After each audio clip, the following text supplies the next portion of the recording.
की जाएगी। सवाल है वहाब हुसैन साहब की तरफ से, बैरून मुल्क रहने वाले लोग कुर्बानी वहीं करें जहां वो रहते हैं या अपने मुल्क में कुर्बानी करें?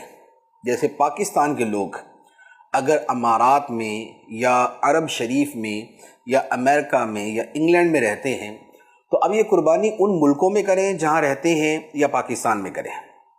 तो जवाब ये है कि कुर्बानी करने की तो दोनों सूरतों में इजाज़त है, चाहे वहाँ कुर्बानी कर लें जहाँ इस वक्त वो रह रहे हैं यानी दूसरे मुल्क में, और चाहे तो अपने मुल्क में कुर्बानी कर लें। लेकिन अगर अपने मुल्क में कुर्बानी करनी हो तो उसमें इस बात का ख्याल रखना ज़रूरी है कि जिस जगह कुर्बानी की जा रही है वहाँ भी कुर्बानी का वक्त हो, और जिस मुल्क में वो कुर्बानी वाले साहिब रहते हैं वहाँ पर भी कुर्बानी का वक्त हो, यानी कुर्बानी का दिन हो। मिसाल के तौर पे, क्योंकि होता ये है कि बाज़ औक़ात एक मुल्क और दूसरे मुल्क में एक दिन का फासला आ जाता है। अब वहाँ पर चांद नज़र ही नहीं आया, पाकिस्तान में नज़र आ चुका है।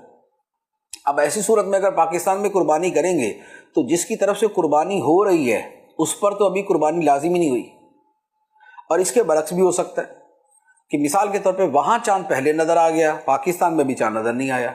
अब जिसकी तरफ से कुर्बानी करनी है वहाँ पर तो अभी दिन मौजूद है, लेकिन पाकिस्तान के अंदर दिन ही नहीं है, कुर्बानी का दिन ही गुजर चुका या अभी आया ही नहीं है। तो ऐसी सूरत के अंदर कुर्बानी नहीं होगी। तो फिर ये ज़रूरी होगा कि जिसकी तरफ से कुर्बानी की जा रही हो, जिस जगह वो है वहाँ पर भी कुर्बानी का दिन हो, और जिस जगह कुर्बानी की जा रही है वहाँ पर भी कुर्बानी का दिन मौजूद हो। सवाल है इरफान गंग साहब